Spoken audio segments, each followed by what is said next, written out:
Hello and welcome to a brand new show, a show that we have intrepidly decided to call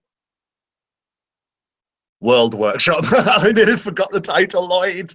Oh God. My name is Rob and you're on the channel Performance Check, and with me is my faithful friend and ally in arms, Lloyd, or as you may know him, the JarlDM. Say hi, Lloyd. Hi, Lloyd. Yeah, I'm Lloyd. I run JarlDM on YouTube, where you can watch currently lots of Star Wars, but previously all the Viking games and also a Game of Thrones campaign. And he's not kidding. It's all of the Viking games, all of them. They're all most there. most of them on the internet, yeah. And soon it's going to be overtaken by Star Wars, because I think I've seen you play Star Wars every day for about, is it 2 months? Yes, yeah, it's becoming a real issue. I don't think that is an issue, my friend. I think more Star Wars is better than less Star Wars. So Certainly. absolutely, do check it out for those watching. Lloyd is tip top. So what are we doing here? Me and Lloyd had a conversation about a week ago, where I asked Lloyd, do you fancy doing a show of some type? And Lloyd went, yes, and here we are. This is us basically discussing how we are going to format the show, and we're going to hopefully be using some world building examples, because that's our aim. We want to present an accessible, easy to watch video series, essentially describing and exploring different ways that you can go about making a campaign or a world to set that campaign in role-playing games. So Lloyd, you had a great idea to begin with. You were discussing about, you were saying to me how we should have some kind of overview to begin each episode. Yes, so the idea would be that the episode starts with us talking about a topic. Let's say, for the sake of argument, that we're talking about geography, because that's one of the big ones that you have to do if you want to make your own setting. So let's say we start off, we talk about geography, how it matters to your campaign, like how you go about thinking about starting to create a map.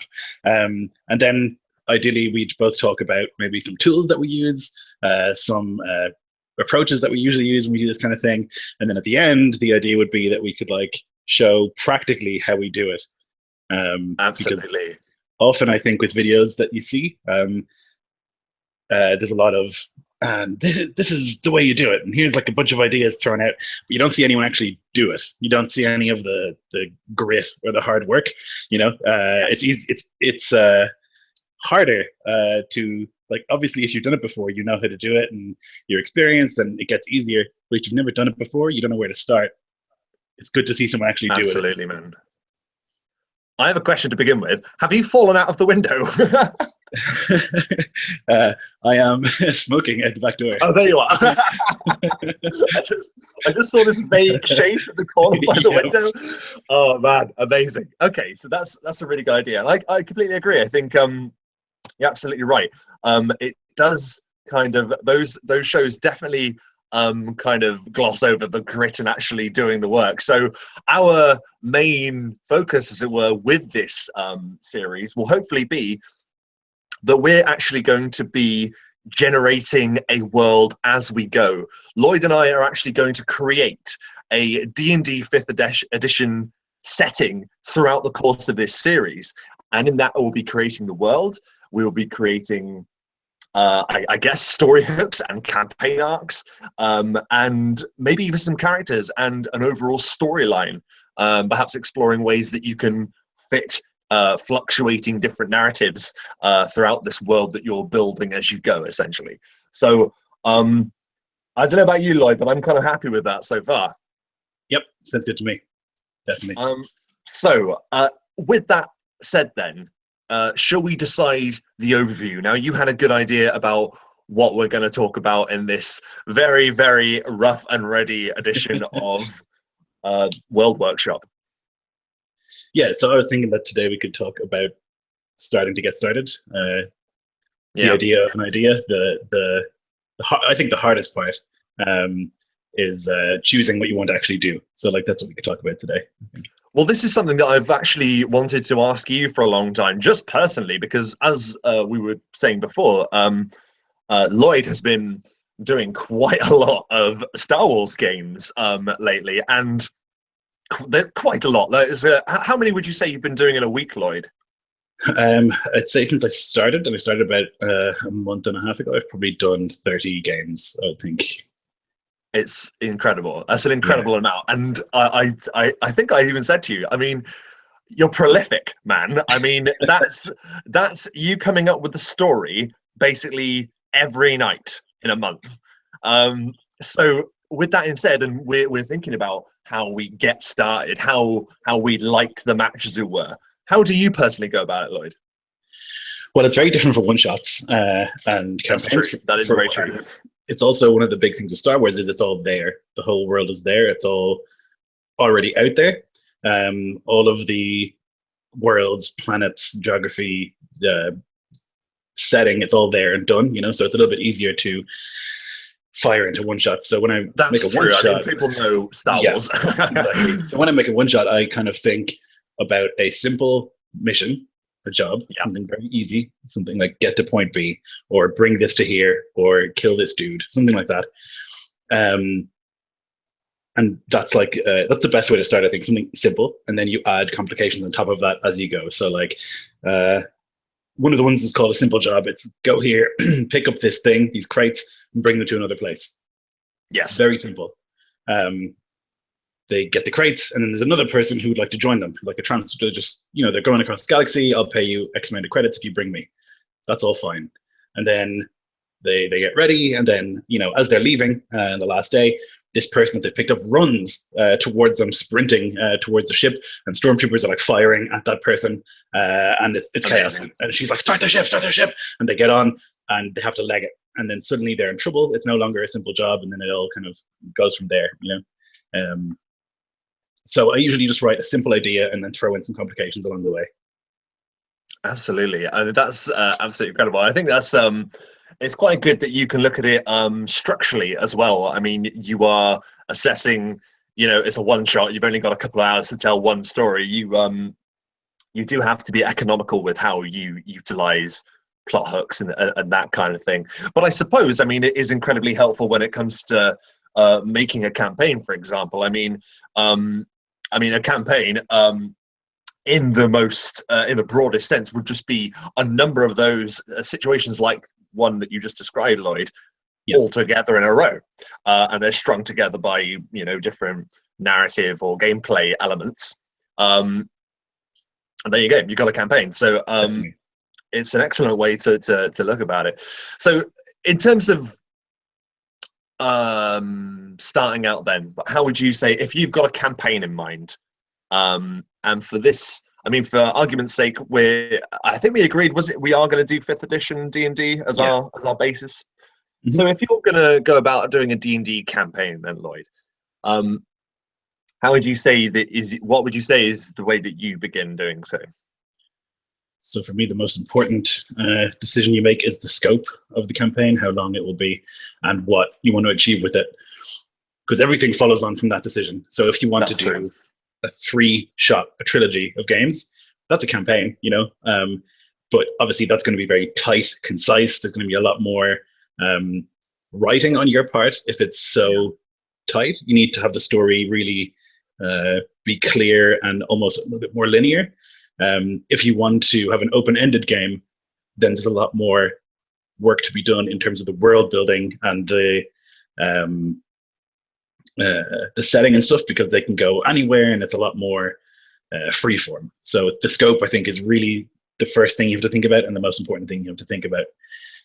My preferred scope is 3 to 5 sessions. I think that's a really good amount for a campaign. Absolutely. You can get a lot done, but you don't have this sort of open-ended, where sometimes campaigns can kind of tail off and just like fizzle a little bit, Yeah, that's true. But you can really pack a lot of punch into those 3 to 5 sessions. I mean, I think I'm a little different in that regard, because when I go about thinking with with D&D in particular, I never I never really specify unless someone has said to me, you know, you've got to do this for 6 sessions, or if I've said that to myself, then sure, I'll be a bit more economical with how I, you know, deliver that information and how much story I tell them and in what time. I think when I do D&D campaigns, like with Lore Keepers, for example, it's a game on my channel with Lloyd in it. He's amazing. Go check it out. But with that, I don't know how long that's going to go. I mean, I'm guessing it's not going to be hundreds and hundreds and hundreds, but I kind of like to just fire a trajectory. I like to just set something going, and then I just like to see how it goes. And generally, I find I wait for the natural progression of, you know, the campaign to dictate when it's going to, you know, hit the middle and go to the end. So it does depend on kind of what time you're dealing with, really, isn't it? It does, and I think the reason that scope is such a big deal for me is because I play 90% of my games online. Yeah. And so you have people committing to the campaign from all different parts of the world with different That's schedules. a very good point. And so then you need to kind of be a little bit more clear about how long your campaign is going to take. I guess if, like with my home game, you know, that I run for my friends, I just say we're going to play this game until we don't want to play it anymore, you know, and that's kind of a little bit, that's kind of a little bit different. But yeah, I think online, certainly the scope is a big deal. Absolutely. So, so I guess in that case, then we can approach this in 2 ways, really. I mean, with the campaign that we're hopefully going to be creating across the course of this video series, what do you think we should shoot for then? What, because obviously, as you say, and I completely agree, scope is something that you need to focus on. If we're planning this as part of this show, we should probably determine how long that's going to take. So if we want to get into all of the elements of campaign crafting, then I think longer is better. Yes, because you need more for a longer campaign. So if we say 10 plus sessions, you know, let's say that, for example. I mean, if you're playing it not regularly, that's nearly a year of games, you know, if you're playing once a month. Yeah. And so that's plenty of time for you to really build a world and stuff like that. So let's say over 10. Okay, 10 plus. I like it. Okay. So we have our scope. Fantastic. We know that we are going for the long haul here. So, what's next? What do you reckon? My next approach would always be the feel of the game. So definitely the tone. Yeah, no, I completely agree. Do you want like brutal politics and intrigue, like Westeros, or do you want like high fantasy and legendary characters like in Warcraft, or like kung fu fighting masters and chi wizards? Or you got to like decide that, because that informs everything else. It does. It really does. Absolutely. I think it's tricky, like you say. Yeah, I mean, it even goes down to the point of what kind of monsters. If we're talking about D&D, kind of monsters you use. I mean, if you want to go for this eldritch, Cthulhu-esque style of D&D campaign, then you would obviously pick the Mind Flayers, the Illithids, for example. If you wanted it to be more high fantasy, you would have bright green orcs. You know, it does reflect on absolutely everything. And a tone is something that I particularly adore playing with, even just when it's in the kind of moods between sessions. I mean, tone can shift depending on your setting. I mean, absolutely, but I think an overlying thematic tone is what is really you should be aiming for when you're first starting out. So. Do you have a particular favorite type of tone? I think I know your favorite tone in terms of D&D. Go on. Brutal, cruel, yes, hateful, hateful, miserable, gritty. Oh no, I love it though, man. It's great. That's that comes directly from Nicholas Dawson in the games I've played with him, where man, you might be, you know, a big hero, and then a peasant gets a critical hit on you, you lose a hand, you know, and that's absolutely. You know, was that an actual thing that happened? That's what happened to me. Yeah, my character lost. Of course it did. Yeah, amazing, man. Well, yeah. I mean, I'm a huge fan of. The thing is, sometimes I end up shooting myself in the foot with this actually, in terms of, you know, picking tone for fantasy, because you've got to be careful, because I know that I definitely toe the line between like old school D&D and Tolkien, and then every now and then I'll get like I'll go slightly insane and I'll decide to sort of throw it more towards Westeros in its tone for a bit, and then a few NPCs die, and then I wake up the next morning in a cold sweat. So I know it's something that you've got to, you know, keep the reins on, as it were. But so with that in mind, shall we pick our tone then? Yeah. So I guess tone also dictates setting. It dictates like geography. It dictates the technology level. All this sort of stuff. So it's a really big decision.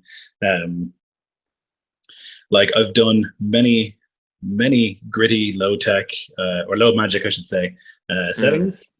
So maybe we should do something different because I tend to always do that. Well, we could always go against our better judgment and do something so over the top high fantasy it hurts our eyeballs. Yeah, we could definitely try that. Yeah.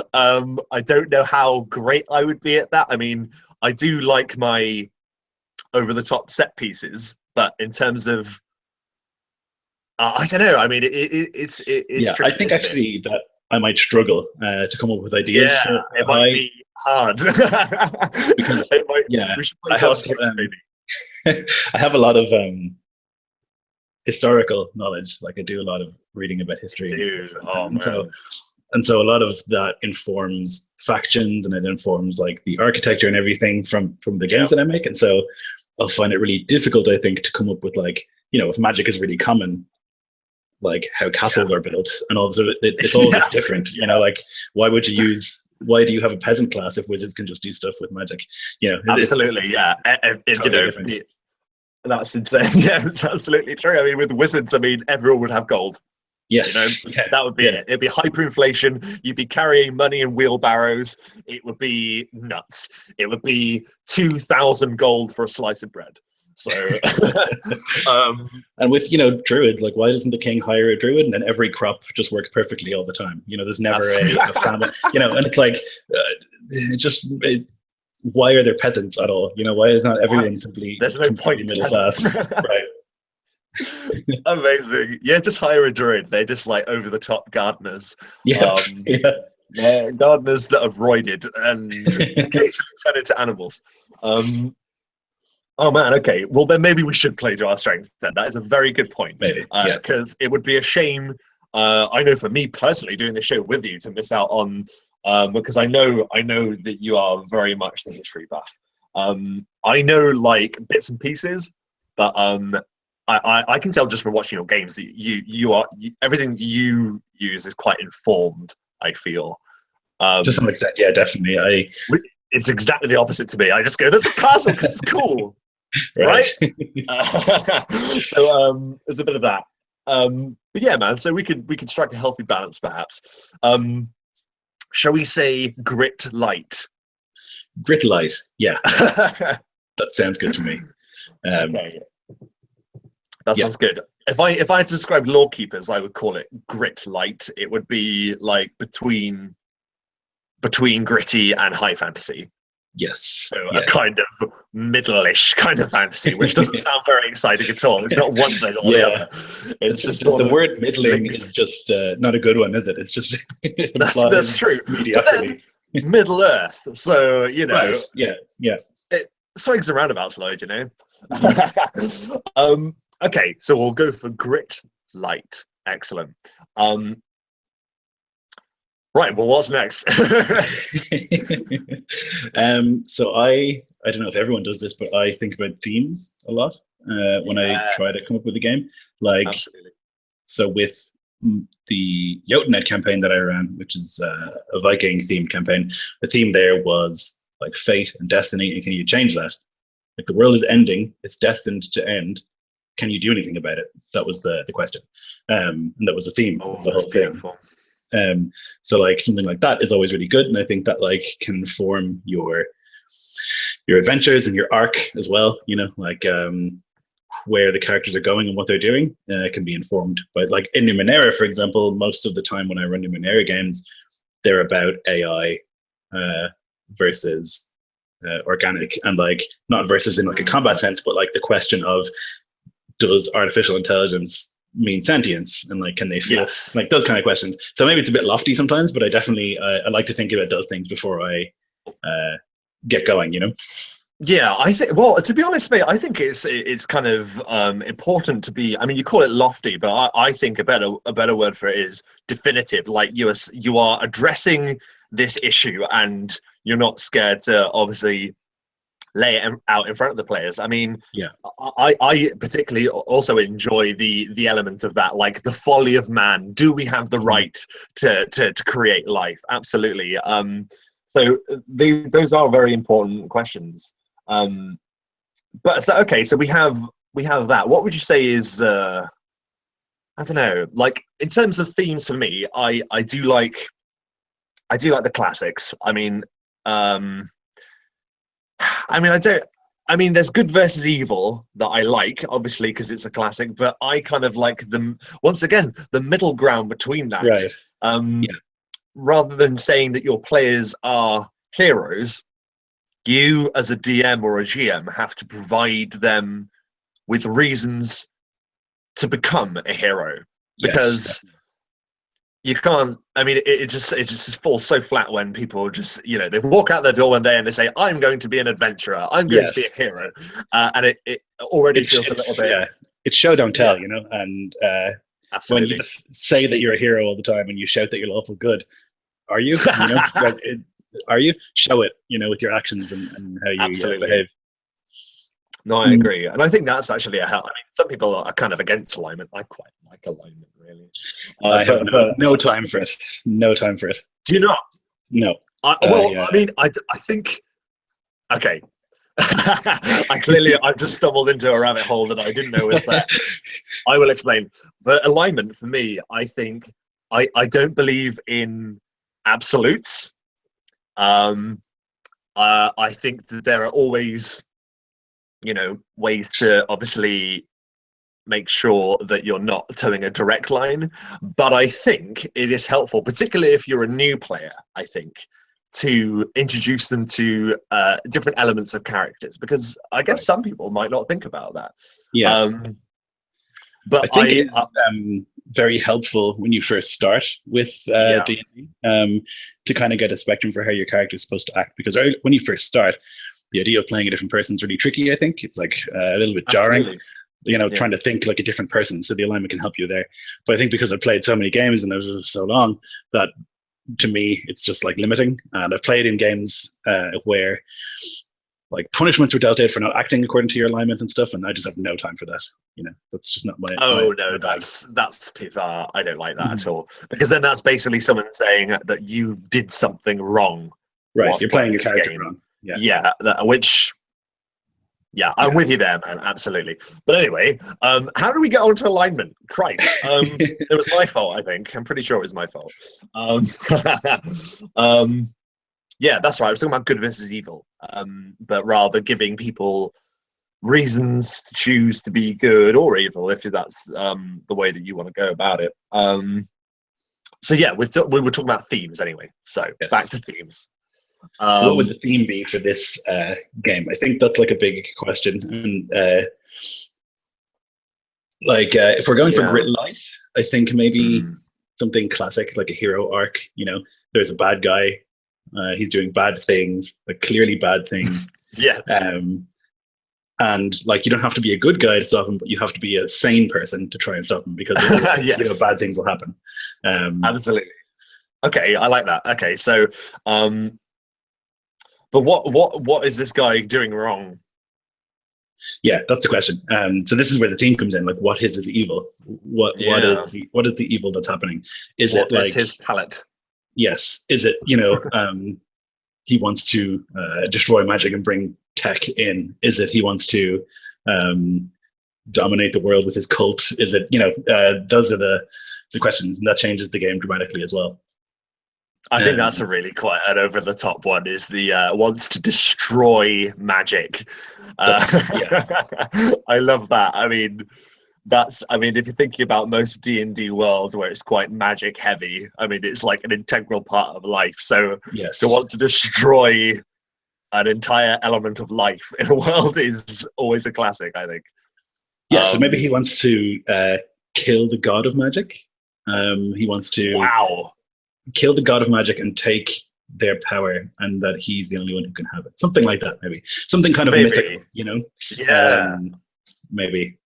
Okay, well, maybe that's is that a particular campaign story, or is that the world story? Is this a guy that is the reason for the world being the way it is, or is it more localized to one campaign? If you get what I mean. Yeah, I do. That's a good point as well about like world stories and player stories. Like, yes, it's a good way to run your game that things are happening in the world regardless of your players' actions, because it makes the world feel very real. Absolutely, yeah. I mean, yeah, I mean that's true, and I mean you've got to be careful there, I think, and I think this should be something that an entire episode is dedicated to. You know, what is going on around your players, but two, you know, what's too big for them, what's too small for them, you know. Right. It's working that out as well, and the history of the world as well. I mean, obviously world stories could have happened thousands of years. It could be the origin story of the world, it could be the last chapter, you know. You could be in a post-apocalyptic fantasy world, you know. So yeah, that's interesting. That is interesting. I think maybe the theme might follow from setting. That's true.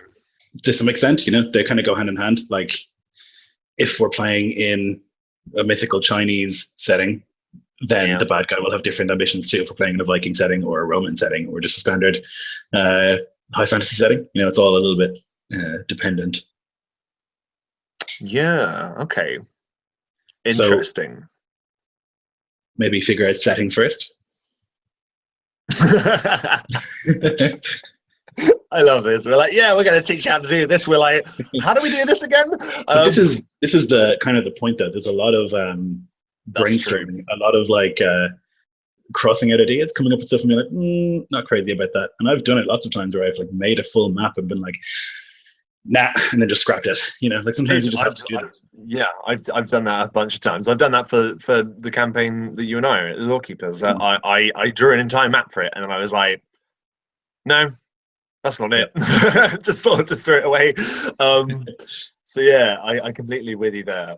Okay, well, I mean, if there's, I don't know if there's anyone watching us right now, but if there is anyone watching the stream, perhaps give us some suggestions about themes that you would be interested in seeing. If there is no one there, then we are probably just going to have to work it out ourselves. I foolishly didn't bring up the chat, so I have it here. Oh, have you got it? Okay, hang on then. Well, maybe you have a quick look at that whilst I find mine. Oh no, I've got it. It's there. Oh, it's there. It's there. I've got it. Okay. Is anyone there? That's interesting.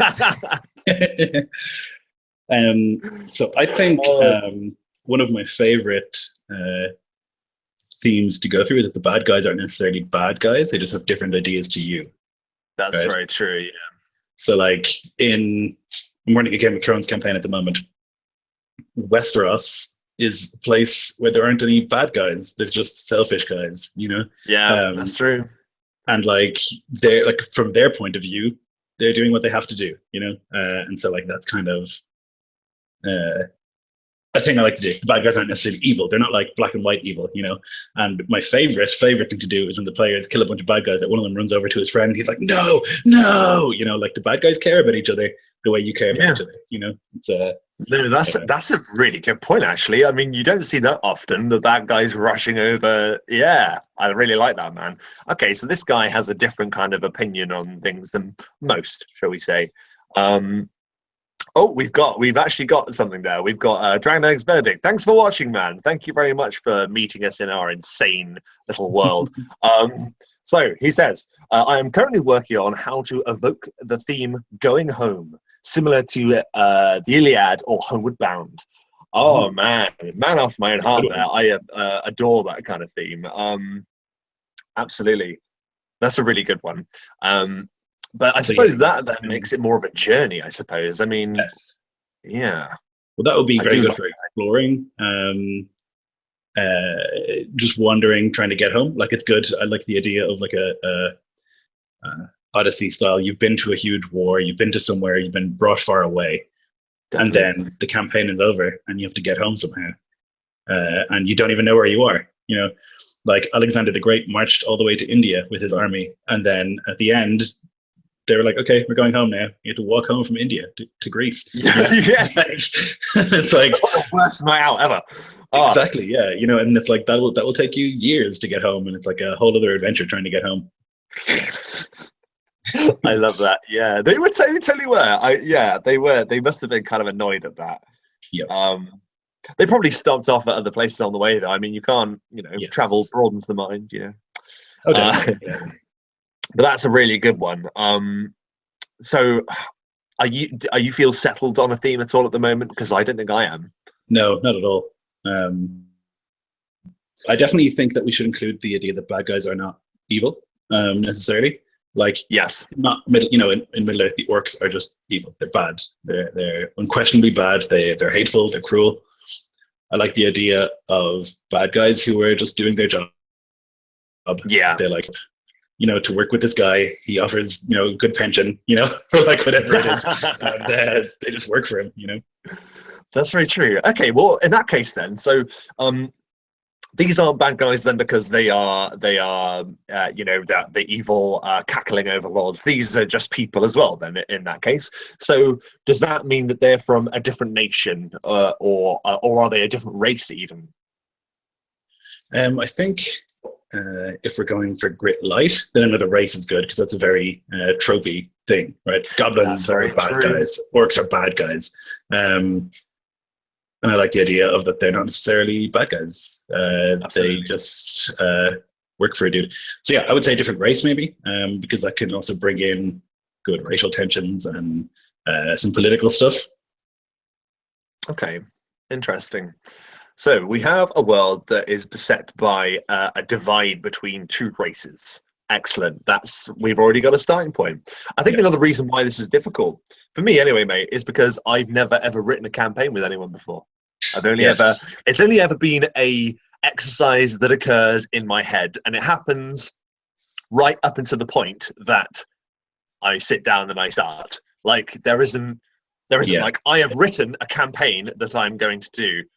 It's done. Like it's happening in my brain until the second I sit down. So it is really new for me to be able to talk about this because the first thing I say isn't necessarily going to be the right thing. Right, exactly. I generally feel like when I'm DMing, I say something, then they're like, right, that's canon, boom, Yeah. So that's an interesting. I think the other thing is that usually you would spend, days or weeks before you sit down to do anything, thinking about it and coming up with ideas before you try and actually write anything down. Right. That's right. We just today said, let's do this tonight with zero preparation whatsoever. So yeah, good move. But that's exactly what it is like creating a campaign, I suppose. But anyway, I have derailed this once again. So so we have a divide between two races. Shall we pick those races? I'm guessing if it's 5th edition D&D, it should be one of those races. Yeah. So I like to use elves as bad guys. So do I. Because they're not people. They're they live forever. They're much smarter than you, much quicker than you. They're scary. They should be scary, They are scary. They yeah, absolutely. I mean, I don't know why. I mean, taking Lord of the Rings is like the prime example. These guys are like super heroes compared to normal people. I mean, look at the way Legolas is dancing around. I mean, obviously he's a particularly good elf, right? Yeah, doing what he's doing, but still, they are capable of such things. I love that idea, man. And I think it is slightly less tropey than the humans versus orcs, which is obviously your Warcraft territory and your Lord of the Rings territory, I guess, as well. Okay, I really like that, man. So humans versus elves, excellent. So let's say maybe elves tropically live in forests. They live in the woods. let's say that we could bring in some real world themes here. Like humans are slicing down forests, they're industrious. Yes. And they maybe in this setting, there's firearms, cannons, things of that nature. We're kind of in that era, early or late Renaissance, early industrial. And I love that. So in a way, if we're taking again a big grab into the trope bag, I mean, we have the humans, as you say, are the industrious type. They're about progression and they're about spreading out and diversifying. Whereas we have the elves on the other side of the fence, which are more traditionalist. They're more about the past. So that in itself has massive implications already. One race wants to move forward, one race wants to remain the way it is. So that's another theme we have right there. Yep. Then there's like ideas of elves, or the old ways maybe being magical and the new ways being progressive, and getting rid of that. It's nonsense, that's silly superstition. Maybe the humans who do it, there are factions among the humans who are like, no, I mean, this magic was here for a reason, but maybe they've forgotten. And maybe that reason is that the real enemy is not the elves, but it's something darker that is kept back by the magic, and something like that. I really like that. Dude, I love this. I'm keen already. I love elves as predators because they're so quick and they're so graceful, and they should seem a little bit scary, like unearthly in how they move. Too beautiful to look at, like they're so perfect that it's like off-putting, uncanny sort of. Yes. That kind of thing. If you've ever read Terry Pratchett, he does an excellent thing on elves. He has one where I think I know the one. Incredible. And that changed my entire view on how elves should work. And Terry Pratchett, as much as he's a comedy writer, some of his ideas are just really excellent, top tier stuff. Yeah, I always remember. I can't remember for the life of me because it's been years since I've read any Pratchett. But I remember his description of a golem, and it absolutely blew me away. He was talking about a golem, and this golem is sent to kill someone. And he says the funny thing about golems is they don't walk very fast, about 3 miles per hour. However, golems don't need to sleep. And you do. So, and it goes into this really lengthy description about how this golem will walk for night and day through forests, under the sea. It will not stop until it has done what it wants to do. And once again, Pratchett, just looking at it in a different way. Incredible. But yeah, I love the idea of these super powered, really over the top in terms of their abilities, elves. But with that, then I suppose we are setting ourselves up for a decision for our players to make in the future, really, because if we're being so, so broad in saying there are men and there are elves, okay? Do you think that that's going to make them feel limited in terms of what they can do in this world, or which side they can pick, or do you think there should be other things at work too? That's a discussion also that I am firmly on the side of tough. If you feel limited, you want to play in my game, you'll make the decisions that I make. So 90% of the games that I run, you can play a human fighter, and that's it.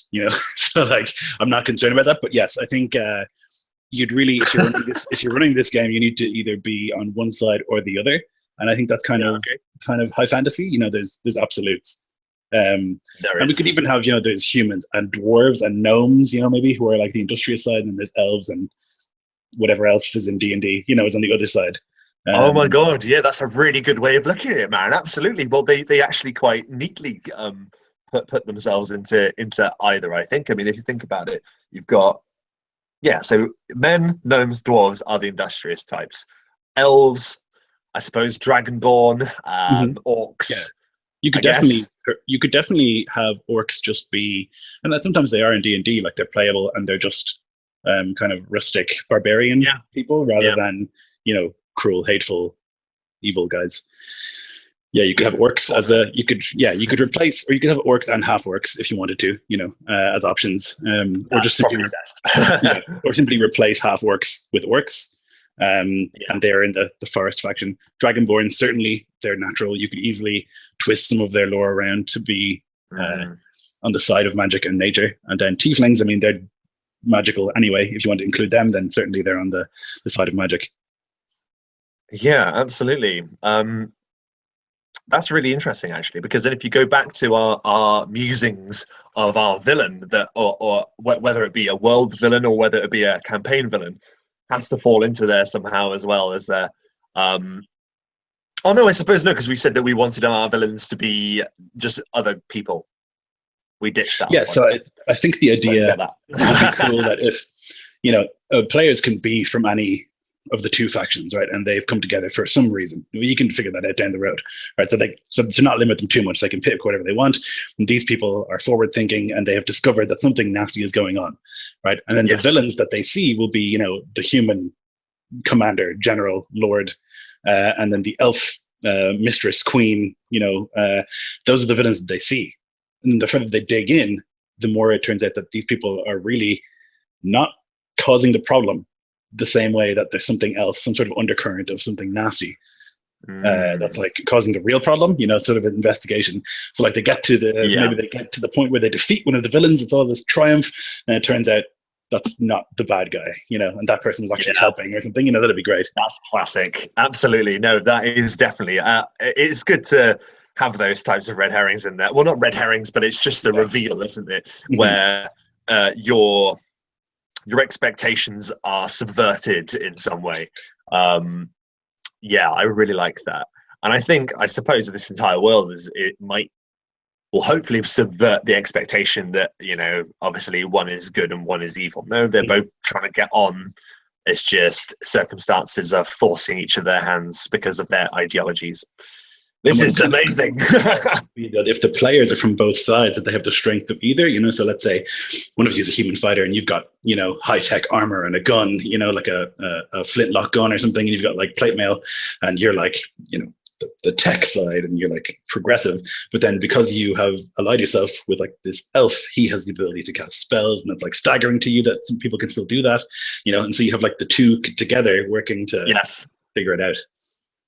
Oh man, that's incredible, dude! We've already got it. I'm really, really excited by this, man. Although I think another thing as well, and particularly if you're using this as a way to learn how to make a campaign or a world, I think it is important to ensure that when you're starting off, particularly when you're starting off, you keep it simple.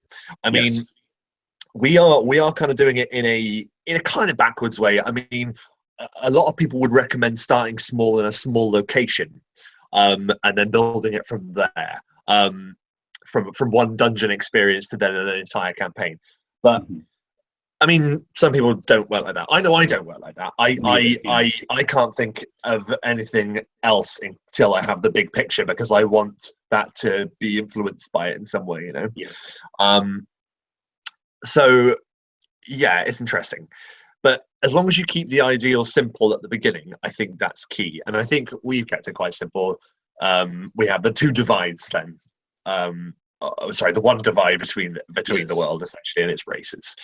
Excellent.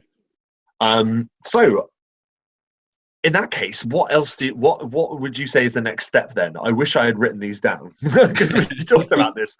And let me see if I can find them. For me, I would say the next thing would be thinking about arcs. So I do all of the lofty stuff, and then I start working on the real actual world, right? So I do all the artsy fartsy fiddly stuff first. So the next thing I think about arcs, like what's going to happen at what stage in the player's development, right? So like where do they start? Where do they end their first? So I don't know. In 4th edition, they had this thing of tiers, right? So there's like 1 to 10. Was it 1 to 10? I think it was maybe 1 to 5, 5 to 11, and then up to 20. But either way, there was these 3 sections in the 20 levels, you know. And so we're probably not going to do 20 levels in 10 sessions, let's say, but you can still think about arcs, you know. First 3 sessions should end with like a climax, maybe, you know, at the end of the 3rd session or 4th session, something big should happen. And what is that big thing? Once that's clear and once that's happened, then they're building up to the next big thing. What's that going to be? You know, every couple of sessions you should have a climax, something big that happens, I think. and information being revealed. Yeah, I the way I look at it, I like sort of with campaigns in particularly, I like to think of them as if they were a television show, or long form entertainment of some type, like a big film or something, where you have periods of introducing things, then you have elements of development, and then you can get a reveal which then skews that a little bit, and then you continue on a bit more. I definitely think of it in that way. I mean, I think I work on a 5-act structure if I'm doing a long campaign. I like to spend a little time, and that doesn't mean that's going to be a 5 sessions. I mean that I know that when I'm running early in the game, I'm like, right, well, I'm in Act 1 of the campaign now, so this is the time that I'm going to use for 3 to 5 sessions, let's call it, where I will introduce a whole bunch of things, and I'll say, this is one part of the world, this is another, here's some awesome action set piece that you're going to do, here's something else, and then, oh, okay, we've done 5, so now I'm going to move into Act 2, because I want to then ensure that those ideas are then being developed and showing that their actions are affecting how this story is then moving on. And maybe 3 to 5 sessions is maybe a bit too long. I don't know. I've never really looked at it as an exact science, really, so it's hard to talk about once again. But yeah, that's the way. So okay, we got to get some arcs then. We got to do some arcs. So I suppose really we're going to have to think, because are we going to have to think of our campaign before we then develop more of the world, or would you prefer to have more of that developed before we go ahead and do that? I would just have a vague idea of what you want to happen in terms of arcs, right? So like the first session is an info dump. Like, here's loads of shit about the world. Here's lots of examples of the world working, and here's you'll see a microcosm of the conflict in front of you, right? So maybe you start off in a city, you're introduced to a bunch of people, you have this like little mission that you do, and you see, an elven terrorist attack or something in a human city, right? And then it's all clear, and you've got it, right? You've got what the setting is. So that session 1 is important for that. You want to establish, and I tend to use session 1s as info dumps. Like, here's as much information as I need to give you as quickly as possible. That's right, and tonal vents as well. Yes, yeah, definitely. And then by a couple of sessions after that, you'd want to have them encounter something scary, something big, someone who seems to be a big bad. You definitely don't want them to fight him, but you want them to see him. Yes. Yeah. He must be seen. Yes, you want it to be clear, like that there is a bad guy out there. He, doesn't mess around, and that should be like a target, something that they can work towards. I mean, for me, when it comes to setting anything in terms of anything in my campaign, anything in my world, I will be honest. Probably one of the first things I come up with in terms of starting a campaign, I like to think of the obstacle, the threat, the antagonist. I basically love villains, and it's almost to a fault, but I like to make sure that I've got like my villain down early, because then I suppose you're kind of then saying, well, this is how they're going to serve, as we were saying before about the elves becoming our villains at first, that sort of deal. So it does help. But yeah, a big display of how the world works, a big display of a villain making an entrance, and just throwing as much information and tone into there as possible. Okay, cool. What else? I guess the question is like, if you don't have an end in sight, that's fine. If you do have an end in sight, what does that end look like? Do the players win? Are they supposed to win? True. Yeah. Is the message that they lose? Because sometimes that's deliberate. The players aren't meant to win. That's part of the message. If not, then where are you going with it? What's going to happen to the world? Those kind of questions. I guess it's not really as heavily arc focused, but definitely the first arc you should have an idea of before you start the rest, I think. Yeah, I really like that. And I mean, even if it's as broad as you thinking, okay, well, what do I want to happen at the end? I mean, if we take our example could be, and it could be a multi-dimensional kind of thing, where on the one hand, the human side and the elven side, we'll just call it for now, they either have to learn to live together and work together, or a fate worse than that will befall them all. Mhm.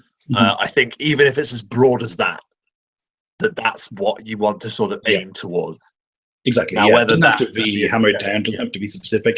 Doesn't have to. You don't have to have any clear ideas, but just a vague. Uh, yeah, just a vague idea of where you wanted to go is perfect. yeah, absolutely. So, in that case, then Lloyd, where do you want this to go? My hope would be that the players You spend want them to die, don't you? so badly. Yeah. I My knew hope it. is I could see it in your eyes. the first few sessions would be the players figuring out what's going on, doing some investigation, doing some traveling away from. I mean, I have it in my head that they're starting in a civilized place, like they're starting in a human city, Yeah. um, I mean, and that oh, they, yeah, yeah. and then they move from there into the woods and they see the other half, how the other half live. Um, Mm. and they see that the propaganda that they've seen is not true. That elves don't eat their babies, and that kind of thing. And they do some investigation, and they maybe encounter what they think is a big bad, like some sort of terrifying elven warrior queen, something like that. Mhm. Um, Once they have encountered her and they do some more investigation, some more fighting, they figure out, or they get to her, they maybe defeat her. Um, Maybe it depends on how powerful she is. It should be difficult. And once they've It done should be. that, she reveals like, "No, we were doing all of this to stop blah," and then it's revealed that there's a blah. Okay, and they're like, "What the hell is blah? Like what?"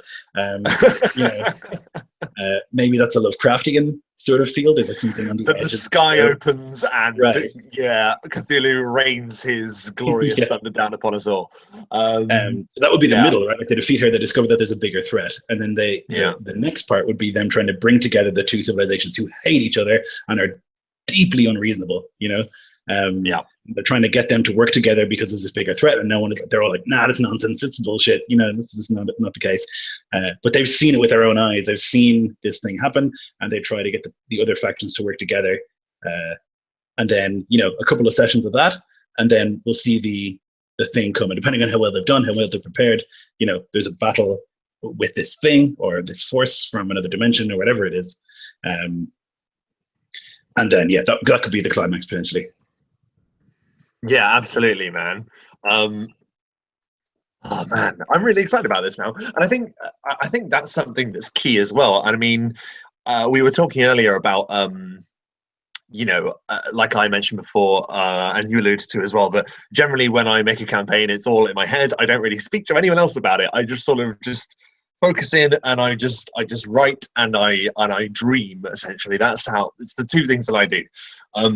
I don't really sound out a lot of what I say, or what I'm gonna have happen in my games. It's all sort of like, so I think it's important. I mean, we've just displayed here that just having a conversation with someone who could be completely unconnected to the campaign. I mean, Mm-hmm. so to avoid spoilers, I think, yeah, absolutely. I think collaboration is a good tool to use, as we're discovering. Yeah. So okay, we have that. Is there anything else that you should that we should focus on in terms of this place? I would say that the next big one would be your setting, like exactly what the setting is. I guess we have some of that now. Yeah. But then I would look into like grand sweeping things like, the world. Is it, um, what does it look like? Like, what's the map? Like, you don't need to draw a map, but like, what is it like? Is there lots of land? Is it heavily trade based? Is it a chain of islands? Something grand like that, something big picture, right? Think about something like that because that informs a lot of stuff. Like if it's all islands, then obviously the navy is really important. Everyone knows how to be on a ship. If it's all mountains, then people are gruff and it's cold, and just things like that. And that will I get really into this stuff. That'll also inform like names No. and all that sort of stuff, you know, because if it's a northern location, then you can, you know, Google German or Norwegian names for things, and you know, and so on. But dude, I think it's excellent. And I'll say something that I took on board in terms of very early when it comes to you know, making role playing games. When I was really, I mean, I've been playing the game for a little while, but I've always been quite into the Elder Scrolls series, right? Mhm. And I remember watching something years and years and years ago, or maybe I even read it. I'm not entirely sure.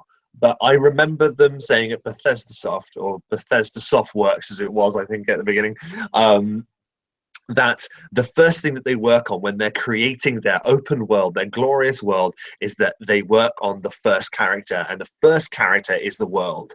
It has to be a character. It has to have a nature. It has to have you know, its own kind of mood, which, like you say, I mean, if you're going for a dark and gritty Nordic, you can then sort of, okay, so if you imagine this is a person, what would this person be like? Interacting with this world should be like interacting with that person.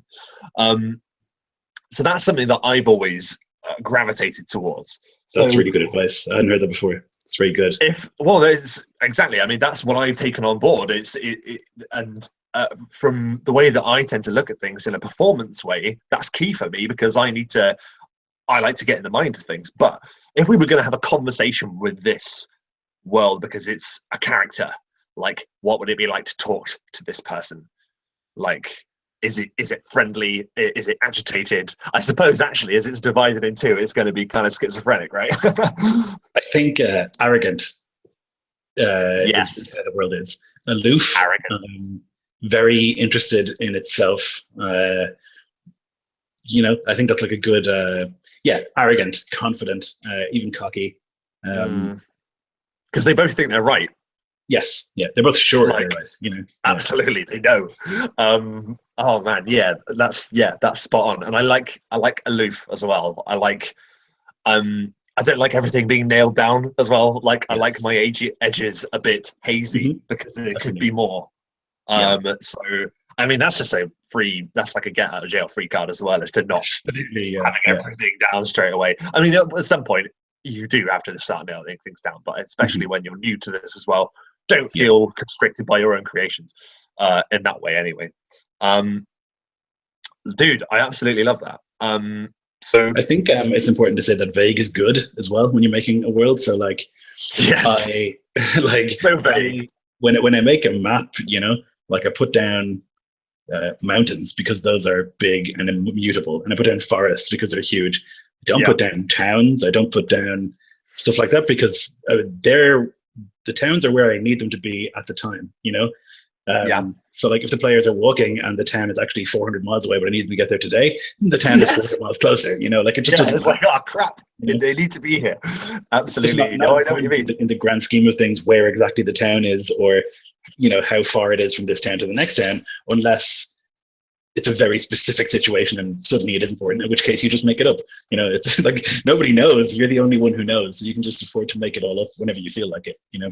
I think that's absolutely true. And there's something that I love to do and this was like when I was first starting out, I would always have, if I wanted to show a difference in the world, or something problematic that I wanted them to stumble across, to do with either the geography or the nature of this place, I would say, oh yeah, you need to get this artifact to the city over there. It's over the mountains. And they're like, okay, we'll take this and we'll go over the mountains. And they go over the mountains. And because they go over the mountains, they run into the labyrinthian dungeon that I've just prepared for them, you know, like and, the quantum ogre, you know? Yeah, exactly. It's like, oh my goodness, what's this? And what are the chances? Exactly. And it's a simple little method, but like at the same time, it doesn't. I think that there's something else that, God, I'm thinking of all kinds of different advice that I've heard over the years. But another great thing that I heard was, I mean, we all like our sandboxes, but at the end of the day, we all love a good story as well. So, like, you've got to draw a fine line. And something that someone said to me was, So if you imagine your D&D campaign, imagine it as whatever you like, an object of some kind. Now, that's it. So imagine your players are on a beach ball, okay, and that's your world, right? Mm-hmm. That beach ball is in a cage because that is the story you want to tell. Whether they know it or not, you've got to make sure that your players don't see the bars. Yes. Yeah. Yeah. That's exactly. I mean, that's how I make my. When I first started, I started playing up 2 years ago, about maybe 3 years now. And when I first started, I was a train conductor. I would just write a train track, and they would go along the train track, and they would get to the end, right? And I had no interest in them looking around other corners because there's nothing there, right? It's all just like paper walls, and there's just nothing there. But the more that I go now, I'm just like happy for them to just. I do a sneaky railroad. Now the tracks are beneath the sand. They can't see. Yeah, they don't really. Yeah. I think, and to be honest, a sneaky railroad is the best kind of railroad, I think. Mm-hmm. We have a few. We have a comment in the chat. We have Matt Click from A Fistful of Dice joining us, ladies and gentlemen. Dude, congratulations on an epic start to a wonderful-looking campaign, man. It's going to be great. But yeah, Matt has some something to say. Is great advice, he says. I'm a big fan of regional maps for that reason. You know, generally where the major areas are in relation to each other, but the towns and locations are left up to the DM when they need it. So, Yes. Yeah, I think, really that's something that you should really bear in mind. That's really good for, spot on. Well, that's what I did with Isklaf, the Viking setting. I drew a big ass map, and I put in the mountains and the trees, and then I put some dots around, and then I just tell the players they're in this town, and then it takes them as long as it takes them as long as I need it to take for them to get to the next place, you know. Yeah. And whatever is in the middle, I decide on the spot. You know, it's like it's the way to do it. That's if you right, make a very detailed map with measurements and everything makes sense, then that's great for a sandbox. But you have to run a sandbox. Otherwise, what's the point in putting all that effort into your map, you know, and that's into your setting? Yeah, I mean the thing is, I mean, I will say. Because the Lawkeepers that I'm running at the moment is my first game online, and I figured when I was going to run something online, I wanted it to be a bit more succinct than just a sandbox game. You know, it's going to have quite a lot of elements of sandbox in it, but it's still going to be kind of linear in a few ways. For that reason, this was the first campaign that I've ever done in a long time where I hadn't began by drawing the map. Every other time, I would draw the map first, because once again, I wanted to know that character of that world. I wanted to know what it was before I dropped them into it. This is the first time I haven't. And for that reason, it is kind of liberating as well. It is really, really strange. And but I suppose you have to learn to adapt depending on where you're DMing, I guess. Definitely, yeah. It's a different story. I just wanted to say, Carl is talking about Middle Earth here in the chat, and how there's tons of towns, and Middle Earth is very well developed. And I run Star Wars at the moment. That's incredibly well developed. The amount of extra expanded universe stuff that's in there is just colossal, and would never have a lifetime worth of stuff to read if you were to bother, you know. And so for me, I pick the bits that suit me at the time. So I often players will get in a spaceship and they have to get away quickly, and then they make a space jump and they come out somewhere random, and I tell them what world it is, right? And then they land, and the world is whatever I need it to be. Doesn't matter if there's 15 pages of stuff written about the world. It's what I needed to be at the time. And then you do the same thing with Middle Earth. You walk into a town, and unless it's Minas Tirith or what's it called in Rohan? Edoras. Unless it's one of those two, then it's just it's just a town. It's just a town that you can populate with anyone you need to be there, and it's the same with the countryside even. A broken bridge is wherever you need it to be. So it's really just the players know as much as you know that you don't have the exact map memorized. You don't know everything, and players are willing to be like, that's fine. I just want to have fun. Everyone just wants to have fun. You don't need to worry about all those little details. That's right. And in fact, actually, Matt has just retorted again, saying there's a reason the Aeronoth map doesn't have a scale. It's as big as it needs to be, which is, spot on. I mean, I've never said like so and so. This is so many miles away. One, because I don't know, and two, I don't want to work it out.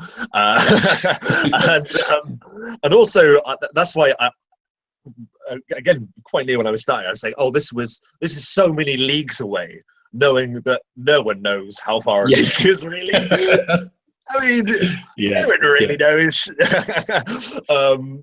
Some people do, obviously. And yes. I stopped using that term. Yeah, great. Okay, so it is good to make your world as flexible as your play style, I'd say, in that case. Cool. Okay. So we have some other things here, and I have got the list that we were making, or that I was trying to make anyway, and failed abysmally. It's okay. What do you think's next? Because I'm looking at this list and I can't find it. Okay, so we've talked. I don't know how we got into this lengthy discussion about maps, but I'm glad that we did. Maps, yeah. There we go. We need to rein this in. This is dear. I think as long as it's helpful, though, even if we're just bullshitting, and I think as long as it's helpful, it's fine. I think that's probably a good idea. Yeah. I would say the next thing that I would do once I had decided all of the things we had talked about would be I would look at the setting, and I would make the place where the players start. So if that's a city or a little town, it's easier, obviously, to make a little town. Although, again, a city is as big as you need it to be, and there's only as many locations as you need there to be. So there can be a city that's 50,000 people living there, and there's streets and alleys, but really the players only get to go to 3 locations, so that's fine. So you can do a city as easily as you can do a village. You just don't have to know all the extra shit. Yeah. So I would kind of think like, where are the players going to start? Why are they starting there? And what's going to happen there? That would be my next. I would basically start looking at how I want the first session to start. Before I do any of the other big stuff, I would look at that. Yeah, in fact, I completely agree. I mean, the only example I can use is the only one I know is the Lawkeepers. So, I mean, I knew that I wanted it to begin with the villainous force of the campaign attacking the new people who are just meeting, and they're having their first interactions whilst having to cope with them being attacked on a precarious, well, it turned out to be a bridge, but a precarious situation, essentially. So yeah, I completely agree with that. Do you think that should be the beginning of our next episode, Lloyd? Maybe, yeah. I think maybe that should be maybe a little bit further down the first session. I think the next episode might be one of the bigger world building things. Like maybe we should do maps, because you talked about it 6 times today. That's very true. Cartography and geography, and then we could do another one on cities or factions and stuff like that. And then I think when we get to the point where we have all that, it's easier for us once we've done all that, because we're doing it anyway. To then do the session one later down the road. I think that's an excellent idea. So yeah, I mean, I really like the sound of it. We will take the concept that we came up with today then. So the divide is maybe what its working title will be called. And so every time we do this, we will then hopefully develop this further, and you can watch step by step as we amble our way through topics that I lost on my phone. So but no, dude, this has been absolutely incredible. I've had a really good time doing this. Yes, definitely. Looking forward to doing it again. So yeah, we've had a bit of a ramble, and I feel a bit clearer on what this is going to be. I think this is definitely going to be more of us just having a chat, really. I think with headers for our discussions, which hopefully I will have a list of next time. I luckily was able to put up some headers before we started, and I was like, okay, we'll just go by these. Well, thank you ever so much for doing that, man. And dude, I'm so happy that we can work together on something, man. It's really exciting. And who knows, maybe one day we will have performance check JarlDM world out there one day. But anyway, so for those of you in the chat at the moment, thank you ever so much for stopping by. It was really, really nice of you to drop in. I know it was short notice. It was short notice for us as well. we thought, let's just do this. Why not? So thank you ever so much. For those who are watching later on, if you have enjoyed this and you want us to talk about anything in particular, do leave your comments below, and me and Lloyd will try and attend to them either just by replying or by actually putting it into the videos that we do. I mean, we'll always obviously want a healthy discussion and debate within World Workshop. I keep forgetting the name. Yeah. That's really bad. I'm like trying to keep on talking until I remember the name of the show. I've written it in large capital letters on my screen just so you wouldn't forget. Yeah, that's it. Yeah, dude. And to be honest, I'm so sorry. It was so beautiful, but I didn't realize until halfway through, and I was like, "Oh, Lloyd's got a thing on his thing," and I was like, "That's his World Workshop," and it's like been in front of me the whole time, and I still forget what it's called. Oh my god. But yeah, that'll be. I should probably get one too. How do you do that anyway? I can send you one. Yeah. Thanks, man. But we'll talk about that off air, maybe. So anyway, if you have liked this video, then give it a like. If you would like to see more like it, then give me a subscribe. But also give Lloyd, the JarlDM, a subscribe as well, because he has some top-notch content on there. Seriously, check it out. He's phenomenal, and he is far too humble. Or it just hides it well if not. So yeah, like, subscribe, and if you want us to talk about anything in particular in future episodes, then do let us know.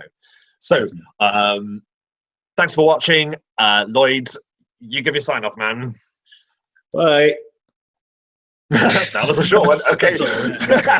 Bye. That'll do. I'm gonna say it too. Bye. I can't hit the broadcast, but oh my god, just